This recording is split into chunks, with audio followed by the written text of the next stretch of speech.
Alors Williams, ils sont tellement dans la sauce niveau budgétaire qu'ils vont devoir prélever du budget de 2025 pour 2024, quoi.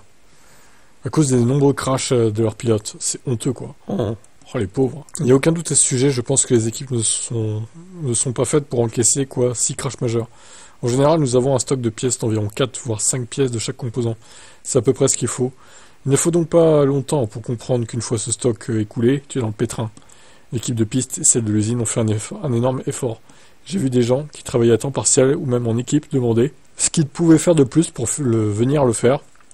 En gros, ils voulaient faire des heures sup pour aider l'équipe, quoi. C'est un sentiment incroyable lorsque vous faites partie d'une organisation qui se surpasse pour s'assurer que nous avons 2 voitures de course sur la grille chaque semaine. C'est une distraction par rapport à 2025, il n'y a aucun doute là-dessus, pas tellement pour 2026, mais vous devez vous efforcer de vous assurer que vous êtes ici sur la piste et que vous vous battez avec vos concurrents autour de vous. Termine Wolves. Personne ici n'aurait pris en compte, je l'espère, une telle attrition aussi tard dans la saison, ce qui implique que vous devez retirer un peu de plafond par rapport à l'année prochaine. On a des éléments que nous réparons sur le long terme en ce qui concerne la structure du processus, l'infrastructure. Ça n'entrave aucun de ces éléments. Ce sont là des gains les plus importants. Ce dont nous parlons, c'est de quelques centaines de milliers de dollars que j'aimerais qu'on dépense pas cette année, qu'on pourrait avoir l'année prochaine. Bon bref, de toute façon là, même Albon s'y met à cracher la voiture.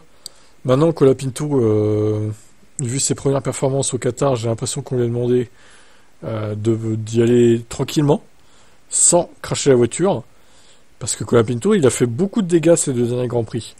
Brésil plus Las Vegas, c'était un carnage. Donc ça va pas du tout. Et c'est dommage que ça tombe sur Williams, c'est une écurie respectable et tout. Mais force à eux, hein, quand même.